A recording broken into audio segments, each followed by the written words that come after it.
ఎన్టీఆర్ జిల్లా మైలవరంలో మాజీ మంత్రి దేవినేని ఉమామహేశ్వరరావు పర్యటించారు. ఎమ్మెల్యే కృష్ణప్రసాద్ పై తీవ్ర స్థాయిలో మండిపడ్డారు.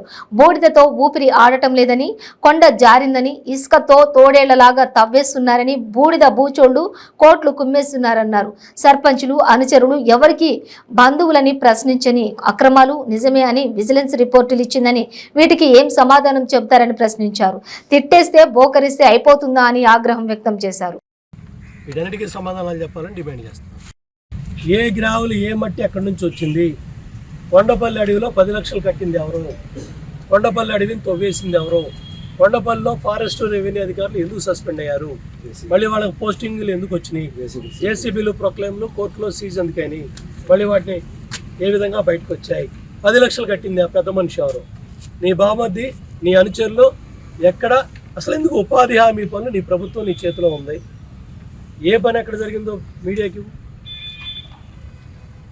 ఇబ్రహీంపట్నం కాలనీలో ఏ గ్రావెల్ మట్టి పోసాం?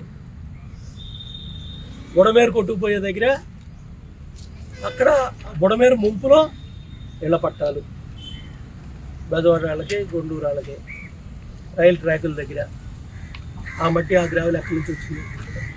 బుడమేరు సెంటు పట్టా దగ్గర పోసిన గ్రావెల్ మట్టి ఎక్కడొచ్చింది? కొండపల్లి అడవి మట్టి ఎక్కడ పోయింది? పీడిపిఎస్ బూడిద నేషనల్ హైవేకి ఎన్ని కోట్లు తోలారు? ఎవరు తోలారు? ఏ లారీ యూనియన్లు తోలి ఎవరికి ఇచ్చారు? చెప్పే కదా, లారీ వాడికేమో ఒకడం, వీటిని రింగ్ చేసే నీ బామద్ది ఒకడం, గ్రావెలు పోసుకునే నేషనల్ హైవే రోడ్లో పనిచేసే ఏజెన్సీలు ఒకళ్ళం. కోట్లు బిల్లు డబ్బులు వచ్చినాయి. ఎవరెవరికి పంచారు? ఎవరెవరికి ఏ లారీలు ఎవరెవరికి తోలే? ఎంత తోలే? ఎంత చెస్ కట్టారు? బూడిదలో ఏమైంది? వీటీపీఎస్ బూడిదలో ఎన్ని ప్రొక్లైమ్లు? మంత్రి ఎన్ని? నీ ఎన్ని? బయట ప్రాంతాల నుంచి వచ్చిన మంత్రులు ఎన్ని?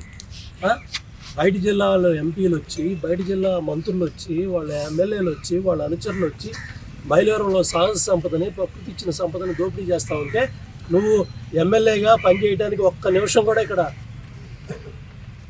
అర్హుడు కాదు. నువ్వు అసమర్థుడివి. తప్పకుండా పారిపోతున్నానని చెప్పావు. 6 నెలలు డ్రామాలు ఆడావు. మళ్ళీ నీకు ఉపాధి హామీలో బిల్లులు రావాలి 100 కోట్లు. ఆ బిల్లుల కోసం నువ్వు డ్రామా ఆడుతున్నావు, జగన్మోహన్ రెడ్డి డ్రామా ఆడుతున్నావు.